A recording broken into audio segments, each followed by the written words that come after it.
Good afternoon, everybody. Hey. Welcome to the East Tennessee History Center. My name is Dr. Warren Doctor. I'm the president and CEO of the East Tennessee Historical Society, and I'd like to welcome everybody. This is a really special moment. I'm really glad that everybody's here for this. This has been a long and fun, at times perhaps painstaking journey that we've undertaken. So I just wanted, before we kick off, I'm just here to sort of thank people and then turn over to the main show. And also contractually obligated to remind you that if you're not a member of the East Tennessee Historical Society, you should join. The first thing to say is to thank Knox County. This has been a collaborative project between the Knox County Public Library, us, the East Tennessee Historical Society, and I'd like to give a special recognition to Marietta Black, who's director of the Knox County Public Library. Is she here? Yay, there she is.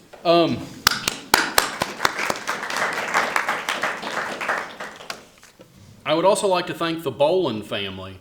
Are they where the Bowlin? Yay! All right. Also here, as well as welcome and thank Wanda Alt and her family, and welcome Jim Cortese, who have all played a significant role in the preservation of this sculpture. So a round of applause for everyone.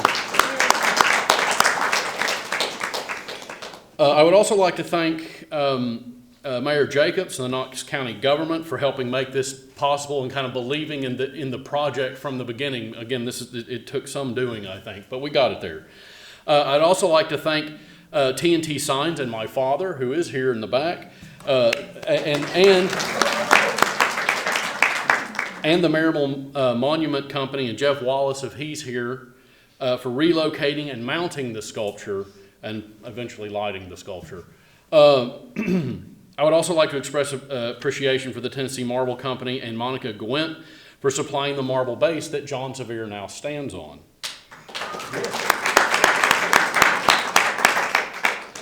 I would like to give a special shout out and thanks to Rebecca Piesheimer and her interns Kara Lusk and Aubrey Jones for cleaning the sculpture.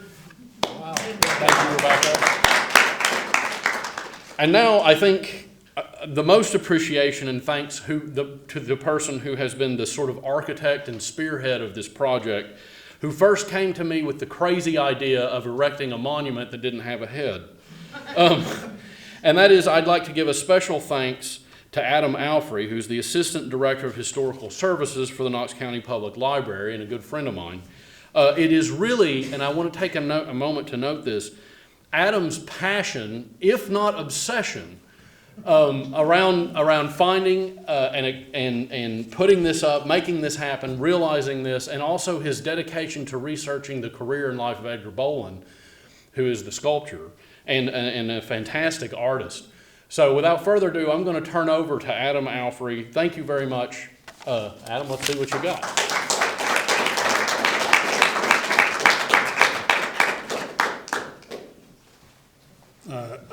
Warren a lunch, as you can tell. But welcome, everyone. I'm so glad that we're here today to sort of not only mark the end of a portion of a project, but also to start a new phase of the project, which we'll talk about toward the end of the presentation. And I just wanted to take a moment and echo Warren's comments. I want to thank everyone who answered the phone when I called or when I emailed. That doesn't always happen in the history world when you call people and ask for information or ask for help on a project, but I think that's a real testament not only to the love for the artist and the sculpture, but a love for East Tennessee history and the community that we're in, that we pull together and make these projects happen.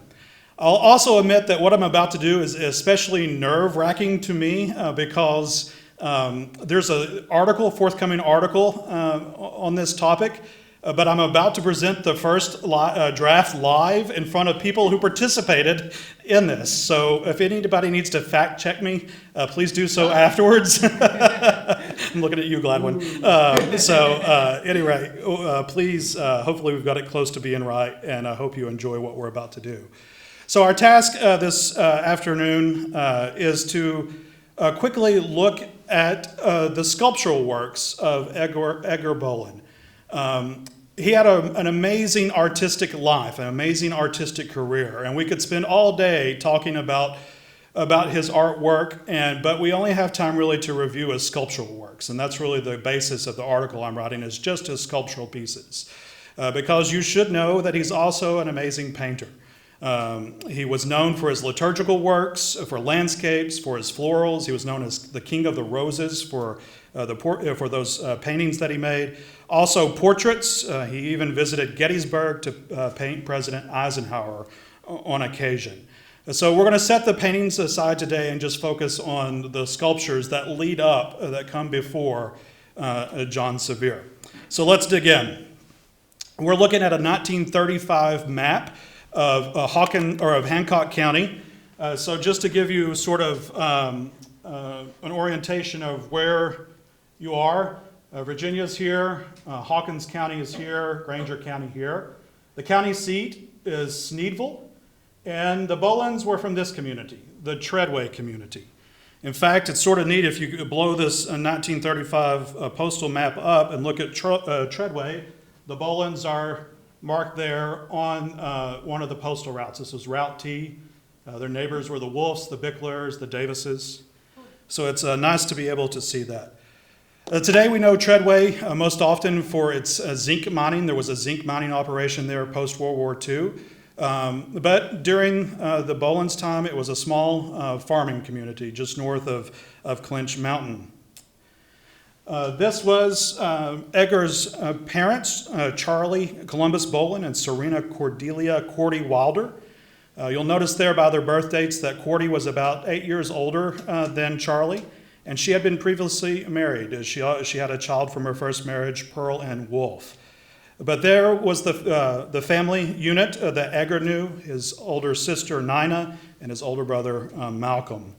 And they worked hard to care for their family on their farm. They often worked as tenant farmers, laboring on behalf of the family.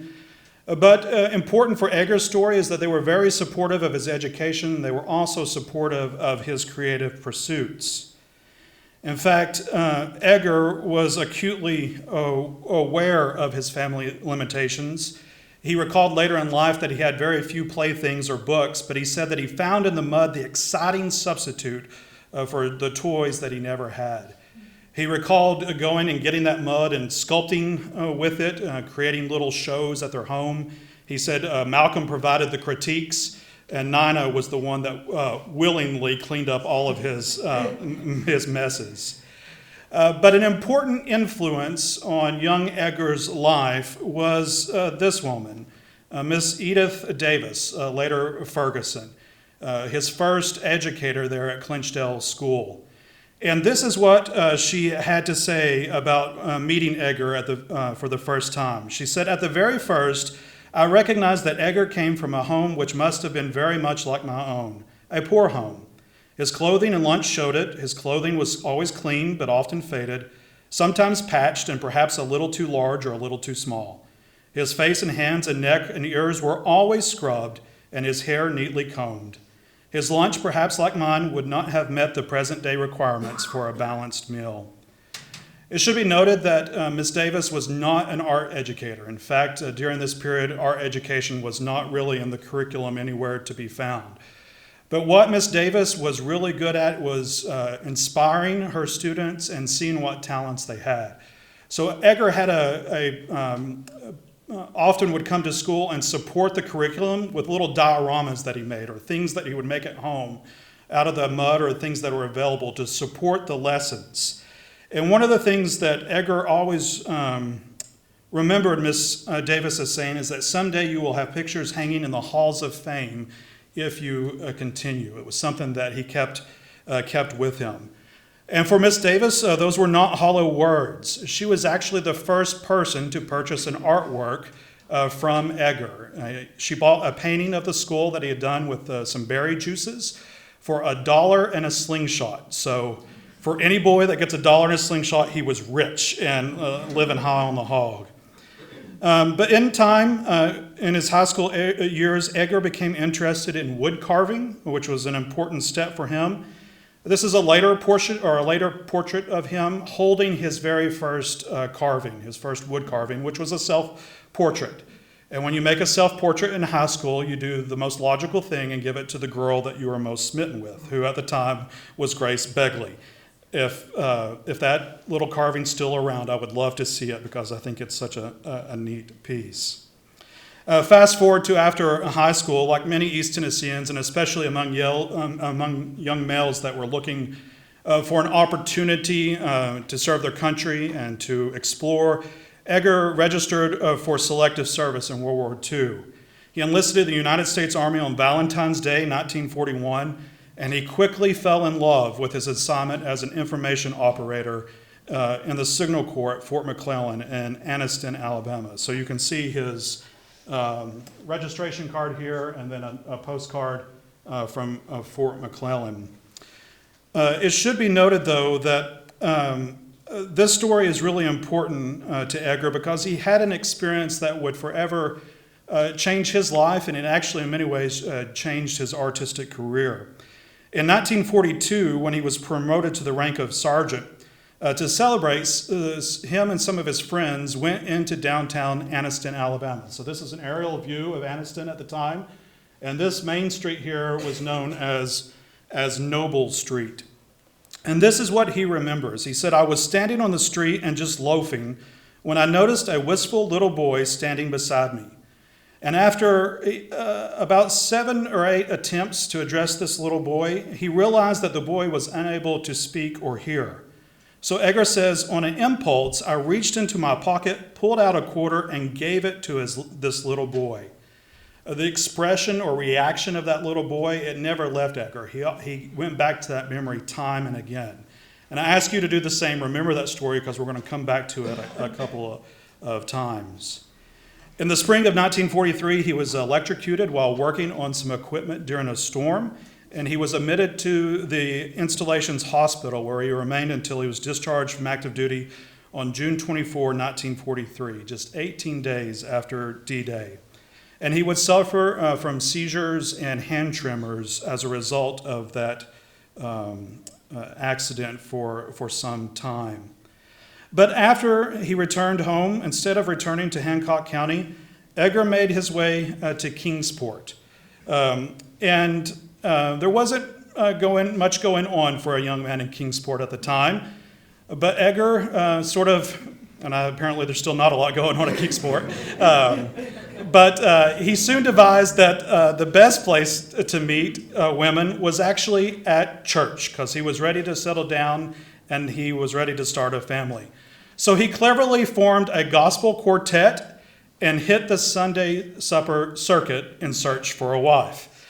Bowlin, who sang bass, met 15-year-old Clara Dell Eastep at Westview Baptist Church, and they were married on April 14th, 1945, after he cleared the requirements of his future mother-in-law. Let's just put it that way. Together, they worked really hard to start a family. There is Edgar and Claire. And this, of course, is the family that resulted. Portia Gladwin, who's here with us today, and then Edgar W. Bowlin, Jr.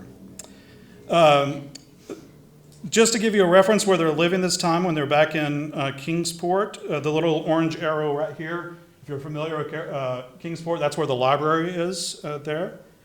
And then they were living in the Westview community just over the way. Edgar tried to find a career that would support his growing family, but as a disabled veteran at the time, that was difficult to do. There wasn't actually a lot of support for disabled veterans at the time.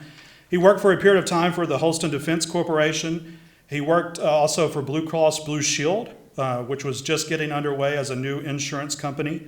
And when he was working there, that's when the family actually moved out to Bluntful, near the Tri-Cities airport. And then that's when the next thing in Edgar's sort of storied life and career happens that sets him on a different course. This happened. Neil Osteen did an article on Edgar and his carving, his hobby of carving wood.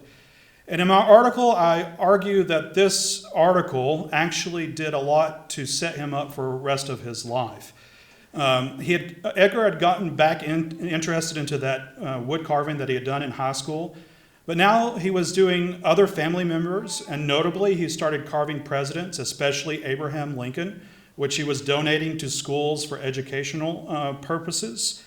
But what was interesting about this article was what it did for him and the community and the awareness about Edgar. And I really think that it was an opportunity to introduce him to the broader audience. It sort of opened everyone's view up to him as Edgar as a sort of this native genius, this native son who we can embrace as our local artist, who we can support. The other thing this article did was it gave him a brand. Throughout it, Neil Osteen calls him a backwoods sculptor. And I think he leans into that as a sort of shtick to brand his art and to really give himself an identity as he's moving through the art world. The other thing that this article did was that it built anticipation for new work. In fact, one of the last lines in this article says, "His friends and neighbors are waiting to see his first stone bust." So the article sets him up as having been previously a woodcarver. Now all of a sudden, to prove true to his audience, he has to start working in stone. So this is October of 1953, and by December 1953, he was true to his word. This is the first sculpture that Edgar Bowlin does in stone. It was done in Tennessee limestone that he procured from a monument company in Rogersville. And I love the quote there from the owner. He described Edgar as short on money but long on confidence. This was actually a really amazing piece, and I don't see Dr. Hardy here today, but I'd like to express my appreciation to Dr. Hardy and Dr. Lynch at LMU because through this process, we were able to actually go back and re-identify this sculpture. Edgar was very generous with his early sculptures, and he gave this one to LMU. And over time, the record had been disassociated with it, and they actually didn't know who sculpted this piece. But we've been able to rectify that, and it's now credited to Edgar. The student newspaper said of it that it's quite different from any other sculpture study owned by the college. And that was probably true because I think this is a fair statement. It's still the only rendering of Abraham Lincoln in their collection to be done by a local East Tennessean. The rest of their Abraham Lincoln pieces are from national artists. But there was a process that Edgar also picked up about this process of doing a work, giving it to someone, and then getting media coverage of it because when he gave this to LMU, he announced his next sculpture. He said he was next going to do a Confederate general. The Confederate general never came about, but what did come about was a sculpture based on that memory that he had in Anniston, Alabama, which was the Please Boy. This was the first sculpture that he did completely from memory. Up until this point, he had been working from photographs or from illustrations, but this one was done purely from that memory, from that experience of giving that boy a quarter in Anniston, Alabama. This was also a critical piece for his career and especially his acceptance in his area of Upper East Tennessee, because as you can see with those two quotes there, he started branding himself as a self-styled realist sculptor. He said that he would have these moments where he would think about things and would need to express them. All of that is very accessible from an audience that's new, dealing with or seeing sculptures for the first time, and especially in contrast to what was happening just 17 miles northeast of here. So this sculpture was unveiled on April 30th, 1954, and during the summer of 1954, the Virginia High School in Bristol lost their minds over this sculpture.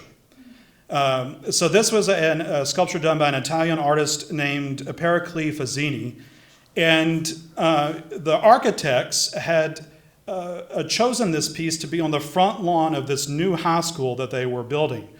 Well, the folks in Bristol decided that $8,000 was too much to spend on a sculpture, and they also didn't like the look of it. It was too modern, and they didn't understand what was going on of this boy rescuing this deer from the brambles. In fact, they started calling it Groping Boy instead of its title, Small Boy and Fawn. If you think this was just a local art fracas, you're wrong. the artist started calling out Bristol in the national media.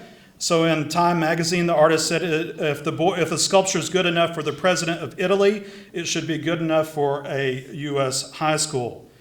Interestingly enough, Pravda, the official newspaper of the Communist Party of the Soviet Union, also weighed in on the international art melee that was going on in Bristol and said the feud was an example of another middle class falling out. But the notoriety around that piece and the idea that he's working local stuck with Edgar. And his next piece was that of a community leader, Colonel E.W. Palmer. He was the president of Kingsport Press, a local champion of the Tennessee Society of the Crippled Children and Adults. He was also a major supporter of the Kingsport Public Library. And this is during a period of time where really success beget success for Edgar. The person whose quote is on the screen, Mary Slaughter, she became a strong advocate for Edgar's. The Please Boy, when it was debuted at his home, she offered a spot at the Kingsport Auditorium to show it off. And the Please Boy actually went up to the high school, too, to be shown there amid that controversy over the other sculpture. And then she went on to say that this sculpture right here was the one that really sort of set Edgar apart and made individuals in the community see that he was serious about his work. This piece is still at the Kingsport Public Library today, so if you'd like to stop in there, you can see it on display there. Back in Hancock County, Sneedville wanted to get in on the action. They commissioned Edgar to do a memorial for a circuit riding doctor. This was to be a memorial for Dr. Bedford Horner. Even though the commission was led to Edgar to do this 20-ton sculpture, they needed to raise $16,000 to make it happen. In today's value, that's about $183,000.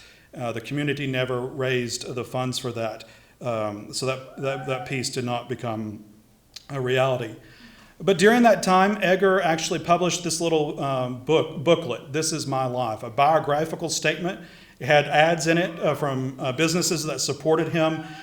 And then in the back, it also had a plea to give to that campaign to create that large sculpture.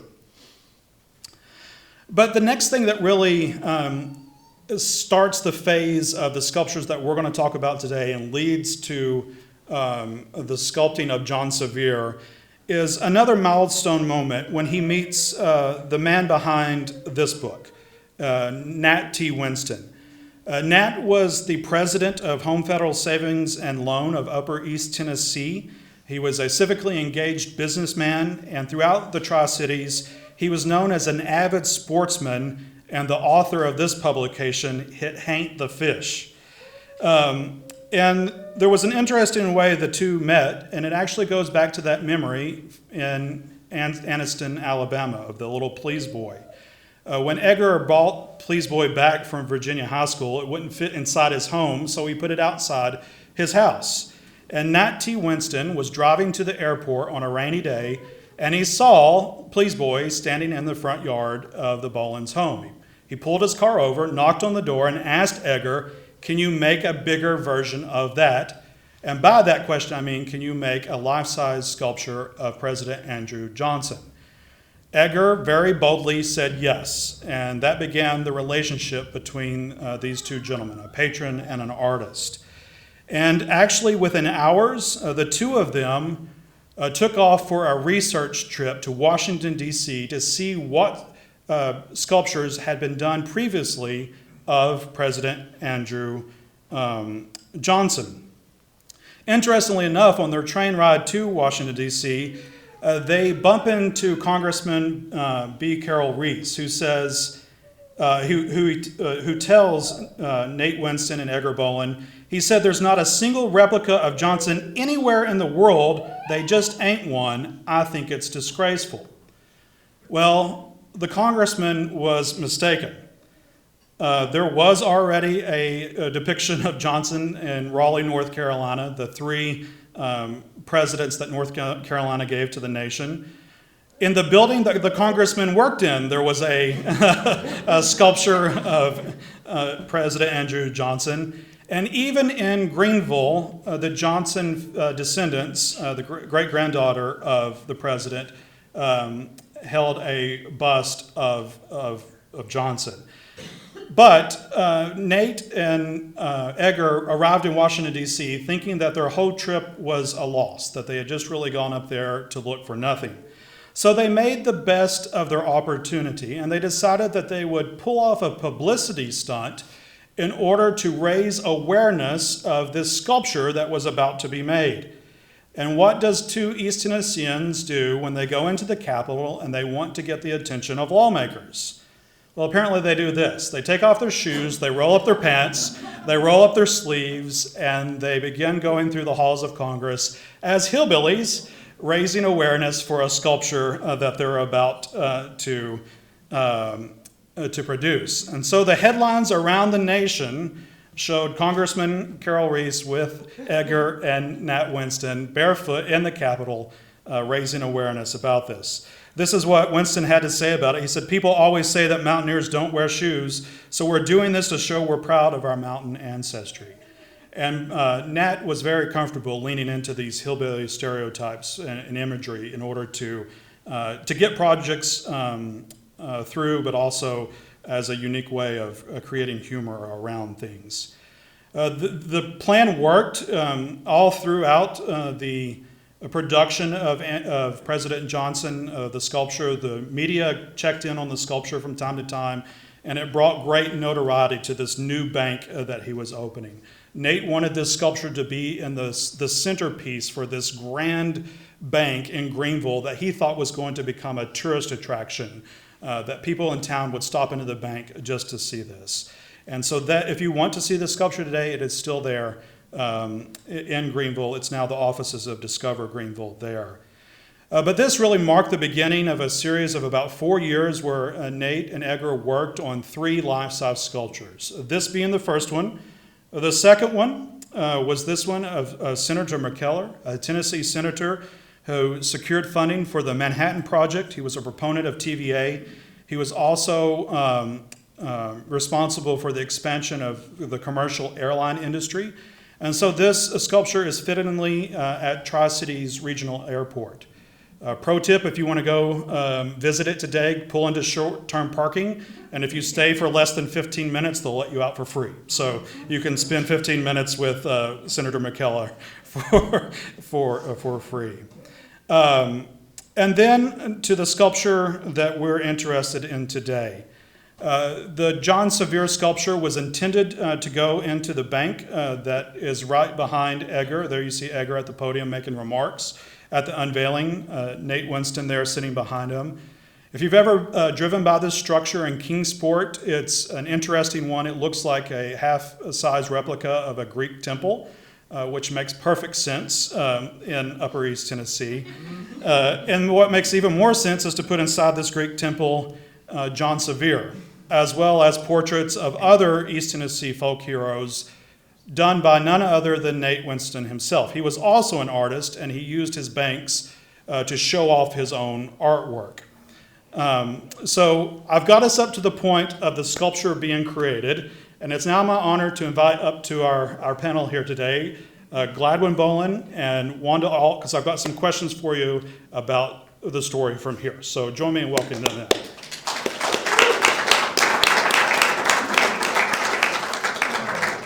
I have a bad leg, so it took me a minute, and I forgot my tip jar.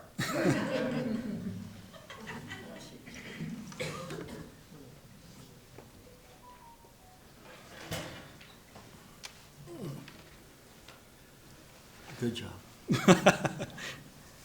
So Gladwin, I want to start with you. What was it like growing up with an artist, or growing up with a father who was an artist? Well, it was hand to mouth. He was the artist, but if my mother hadn't been the stoic business manager, we'd have been in the street. Not just a little broke. We were always a little broke, but in the street. Because if even when he was doing really well, if Daddy had a show of paintings that sold and he brought home a lot of money, he was very likely to spend half of it before he got home. So Mother was the person that smoothed that out, and she was very determined to manage the money. Daddy never cared about money, just didn't care. And can you describe his relationship with Nat Winston? What was that like? Okay, well, first of all, it Sure. is Nat and not Nate. Yeah, I'll slip back and forth. And Nat is always scared me to death because Daddy was kind of afraid of him. Yeah, he was the man who paid the checks. You're not there, he doesn't have a tie on, but Daddy never wore anything other than a bow tie. Because Nat Winston only wore bow ties. Nat Winston was an overpowering personality. In my career, I worked for 14 four-star generals, and I think Nat would have been just happy to be among those guys, because he was just one of these guys that came in and pounded everything. And Daddy ended up not being just the artist, but kind of on these trips, Daddy was his administrative assistant. I think I told you the story where Nat chewed out a waitress for no good reason. Just lit her up, embarrassed her in public. They got back up to their rooms, and Nat knocked on Daddy's door and said, "Here's $100. Go buy that girl some candy and some flowers, and you can keep the change." Now Nat was too overpowering and too egotistical to, go apologize. I don't think Nat Winston ever said he was sorry to anybody. But he had Daddy do it, and that was kind of who Nat was. And when he came to our house, I would always go to my bedroom and stay. Because I was, not that he was a bad guy, just that was his personality. That's how he got business done. That's how he got to be the president of Home Federal, and that's how he built statues. So what do you remember from the unveiling of John Sevier? If there would have been knew there was going to be a quiz, I would have studied.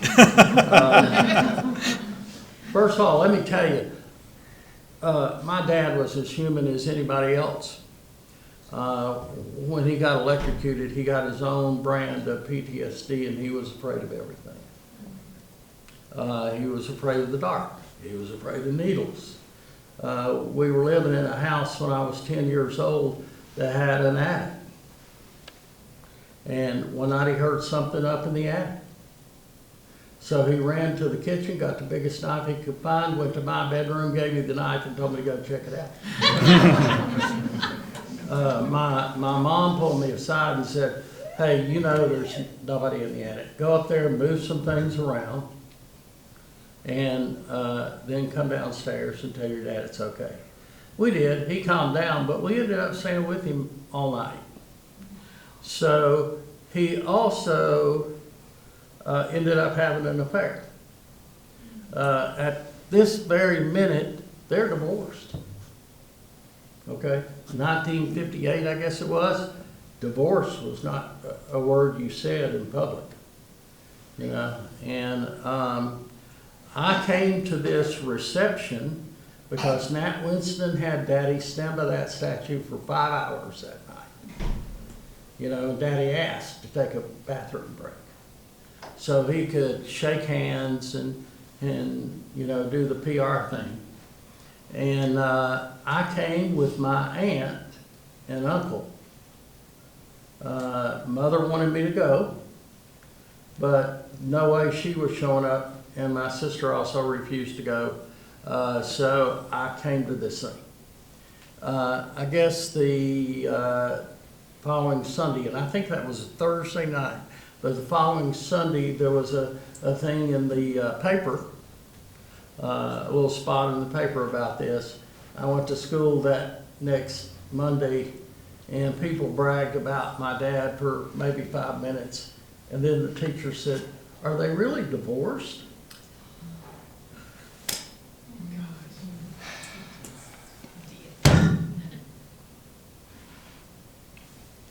Everything that had been said before then was gone.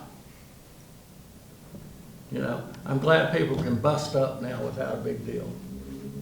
You know, there's probably people in this room who had a divorce or two. I'm not looking at the former commissioner of Sullivan County over there. By the way, all the Bowlins that are here, there's just like, this is Edgar 3. The lexicon in our family is Old Edgar, Little Edgar, and E3. Then my son is here somewhere, isn't he? Or did he leave? Oh, there he is. Executive producer of podcasts for iHeartMedia.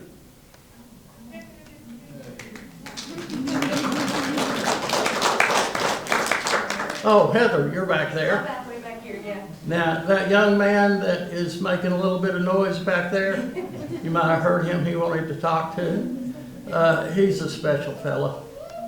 And that is my niece, and she does a great job with him.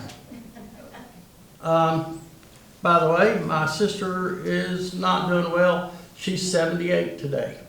So that's our family. I don't know how I rambled into that, but that was Nat Winston, and that was Daddy, and that's what I remember of that thing. Now, a year later, my parents got married again, and if that Monday morning after that thing was a bad day, you got to be 9 years old and go to your parents' wedding. That was not a good day for me. I didn't enjoy that day. But that's what I remember that, unfortunately. Now, I will say a couple of things about this, and Dawn knows this. Y'all gonna meet this lady, she's terrific. Dawn and I discussed this in 2003, I guess. I was working and I was really busy. We were into the war. I was an Army civilian, and my assistant came in and said, "Hey, you got a call from somebody who wants to talk about your dad's statue." And that's how I met Don Alm, this lady's husband. And he's a guy who really saved this statue. Because if it hadn't been for Don, we wouldn't be here. But I discussed with Don that Daddy finally got Nat to let him make a statue that had some movement in it. Nat Winston wanted these statues to be guys standing at attention almost as if they had just finished a speech. Daddy finally got this statue, has a hitching post. The guy's leaning on it as if he's talking to you. That was not what Nat wanted. It took Daddy 3 statues to get that hitching post in. Not to mention, by the way, it's more expensive because it was a bigger piece of marble to do that. And just as, Go ahead. And just as a footnote, it's really touching on the back of this photograph, which is preserved in the Smithsonian. Edgar wrote on the back of it, "My masterpiece." So I thought that was a really nice little touch there. And I'll yield the floor now. You know, I'm very shy, so I don't talk much. It's a Bowlin trait. Yeah. Daddy was absolutely proud of this, but when he was making these statues, we were all nervous. Because every time he came home from work, what was the question? Did you break the statue? Because you break marble, there ain't no taking it back. You know, I mean, he did, by the way, put the statue at the airport, put it back together because they hit it with a crane when they were doing a new airport. But if you really break a statue, it's hard. That was terrifying for him. And he was delighted to get this done. He did all that fine work, as he called it. the buttonholes and the kerchief and all that, he did that with a dental drill. Thank you for sharing those with us. We really appreciate I'm it. done. Okay, sounds Get good. my bill in there. I didn't mention, my wife passed in November of '21. But her brother, Sam, and her sister, Becky, you could call her Rebecca, but she wouldn't know who you're talking about. And their spouses, and Emily is here, Becky's daughter. I just wanted to give everybody. Oh, absolutely. Appreciate that.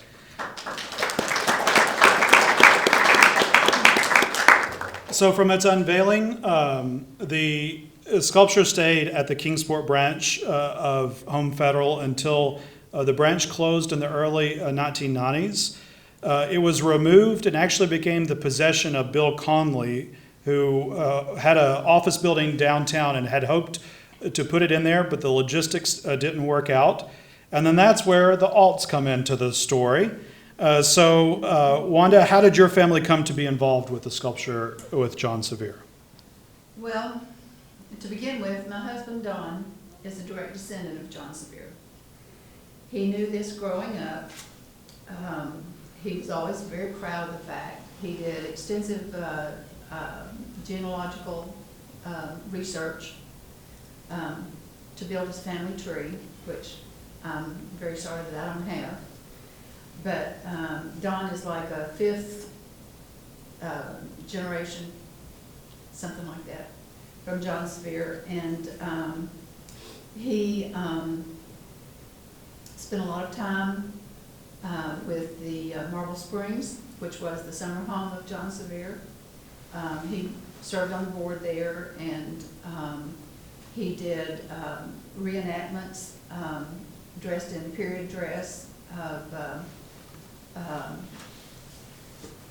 representing John Sevier. And our daughter DeLacy, who is here today, he dressed her up as Nancy, the 10th daughter. Nancy,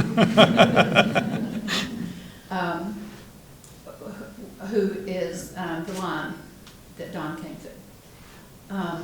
So he had been very active with the Sevier families. He called them the cousins through those years, the 80s, the 90s. And he was in the process of creating a center in Knoxville to represent the historic beginnings of the city and the state, because Knoxville was the first capital of Tennessee. And he wanted to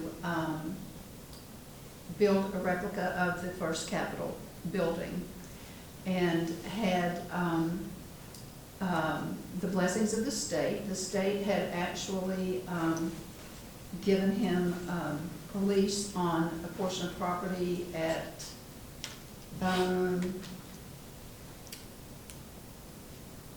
Summit Hill and Central until James White Parkway was built, and then they wouldn't, they reduced the lease. So this center was going to feature the history of John Sevier and the founders of Knoxville. So Don's name was kind of out there because of all of this. And Bill Conley came to him and said, I've got this statue, and I can't do with it what I had planned, and I would really like it to be in this new center that you're proposing. So unfortunately, the time frame was such that the new center wasn't even begun, but the statue had to be moved. So at the time, well, one of the profit centers for this center was planned to be a horse and carriage business, giving tours, primarily for Don, history tours of Knoxville by way of horse and carriage. So he had already gone, he had already begun the process of the horse and carriage business. We spent two trips to Charleston for him to research. He went through all the different horse and carriage businesses over there, picking their brains and trying to decide the best way to go about it and how to care for it and the permits and all of this sort of thing. We had already begun, we started the horse and carriage business in '96. So we were already in the business when Bill Conley approached him about the statue. We had an office in the Sun Sphere, down here in World's Fair Park. So Bill Conley had people deliver the statue to the ground level, where our business began. And so John sat down there until the city decided they were gonna renovate World's Fair Park, and they were booting us out of the Sun Sphere. So we moved to the Foundry, and John went with us. There was Brimmer, is that the right? Ron Brimmer. I believe he has a monument company. Personally came out and strapped John down to a trailer, a transport, strapped him carefully, patted him and everything, and moved him to the north end of the park, to the Foundry. And he had a special place there in the parking lot where all the Foundry guests could see him. And then, well, do you want me to? Yeah, keep going. You're good. So that was our hub. We had a special place there on the Foundry grounds where we operated, and that's where our carriages stayed, and we brought our horses in when we had events. We did a lot of weddings. We did a lot of romantic rides downtown. But of course, John's favorite was the history tours. We had a limo carriage that would accommodate 16 passengers. And he would tour them down Gay Street, down the old city, around giving the history of the town, the history of the buildings, the history of the characters who made the town. That's how John came to be at the Foundry. One day, August 14th, 2002, Marianne Green, who's the owner of the Foundry, called me up, and she was in tears. She was so upset. She said, "I don't know how to tell you this, but the statue's been broken." So Don was somewhere else, and we got together and we went down there, and we were mortified. There was poor John laying on his side. His head was gone. Then we realized his hand was gone, which I suppose was, I don't know if it ever had a sword in it, or that's what it looked like, is that it was an opening. Well, it was gone. There were cinder blocks lying on the ground, and they had been brought in. They had not been there. There were T-shirts around the cinder blocks. So we surmised that they had lopped off his hand while he stood, turned him on his side, and then with the cinder block wrapped in T-shirts, lopped off his head. We were just mortified. We didn't know what to do. Plus, we couldn't even get him back up on his feet. How they carried out this deed, we couldn't figure it out. However, I want to point out that this was Rush Week at UT. And to this day, I believe that John's head is in some fraternity house. We contacted the UT police because that was exactly what we thought, that was the opinion of everybody who was on board with it. And they kind of just brushed us off. And there were some, we reported it to the police, of course, and they did some investigating. But we never felt like we were getting, we never felt like we were being taken seriously. I mean, as we all know, that was a massive act of vandalism, many tens of thousands of dollars worth of vandalism. So we named him Headless John, and somehow got him back up on his feet. And he stood there until we closed our business in 2006, and sometime beyond. I don't recall exactly when he was moved out to Jim Cortese's place. It seemed like an okay place for him to be at the time. Kept my eye on him all these years. But that's our story of how we came by having John. Thank you for sharing that with us. We really appreciate it. So that story brings us up today. So if anybody happens to know where John Severe's head is, please let us know. No questions asked. We're interested to get the word out in the community to see if it happens to be sitting on a shelf in a fraternity house. We hope it did not end up in the bottom of the river with a goalpost. Hopefully that's the case. But we should mention Jim Cortese. He did, in fact, move the sculpture from the foundry to his work yard. They're off of, it was near Baxter Avenue and I-275. This is what the sculpture looked like when it was there. Ramjack had actually purchased the facility after the Corteses moved out. And again, a deep debt of gratitude to my colleague Rebecca Piesheimer and Kara Lusk and Aubrey Jones for cleaning it. Don't be astounded by the next image. This is actually part of the process of cleaning the sculpture. We applied a product called D2, which is a biological agent that goes in and actually takes the living organisms out of the stone. And this is what came out of John Severe in the cleaning process.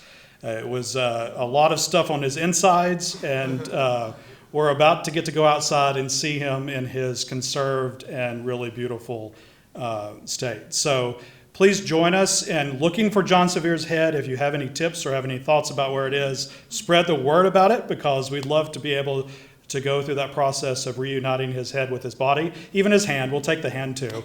That would be just great. But for the rest of our program, we're going to invite the family to come out and unveil the statue. It's outside on Gay Street on the sidewalk. We just asked for everyone's safety, please stay on the sidewalk there.